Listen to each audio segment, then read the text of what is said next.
Hey folks, Tom Halbrook for TD Halbrook Companies. We're over here at the Harbor Community Church over in Barnhart, Missouri, and we're doing a coating system over a smooth modified bitumen roof.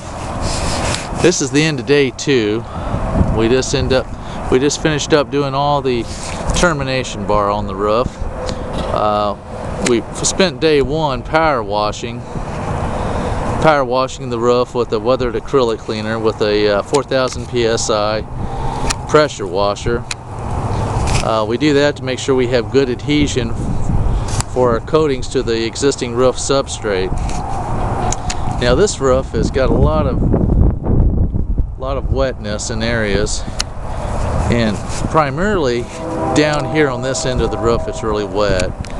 So before we can really do anything coatings wise on this roof, we're going to have to deal with the wetness. So we're allowing the sun to help us out, aid us in drying this roof. It's got 3 layers of roof on it, and then down beneath it it's got a insulation. It's a blow-in insulation, not what you typically see on a flat roof. Usually we've got an ISO board that we deal with. On this particular roof here, we've got several areas, like I said, that are wet down in this area. And one of the things we'll have to deal with are things like this on this end lap. And of course you can stick your hand back there and you can it goes back about 6 inches back in there. So that's a major source of water for this roof. So we spent day 2 doing a lot of plates and fasteners over every seam, as you can see. The reason we use plates and fasteners on a modified bed roof like this, or anything that's a rolled roofing, is basically to help secure it to the roof line, to the metal decking down below it. And another thing we do is we use termination bar on the outer edge of the roof too.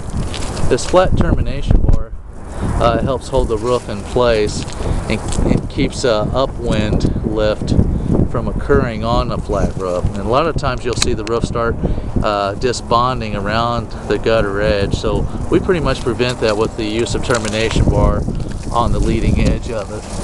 Another thing we do that on one of our roofs when we go to coat a roof is we also use termination bar along the parapet walls.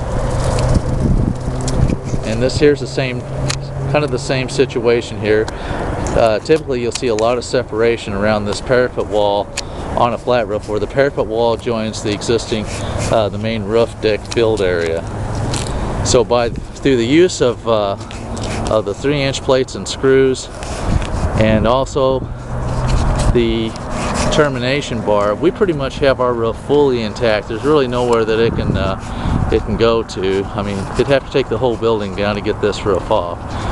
This roof, like I said, has 3 layers, and it's got a metal decking underneath of it, so we've got some good bite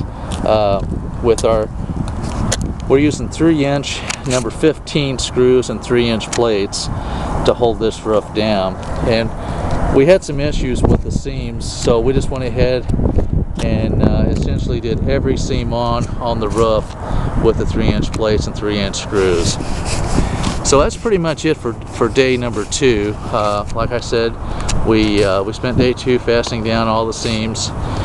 We did the termination bar along the east and west parapet walls, and then we also used termination bar on the outer leading edge. Tomorrow we'll finish the termination bar on the front parapet wall, and then we'll start sealing up these seams one at a time.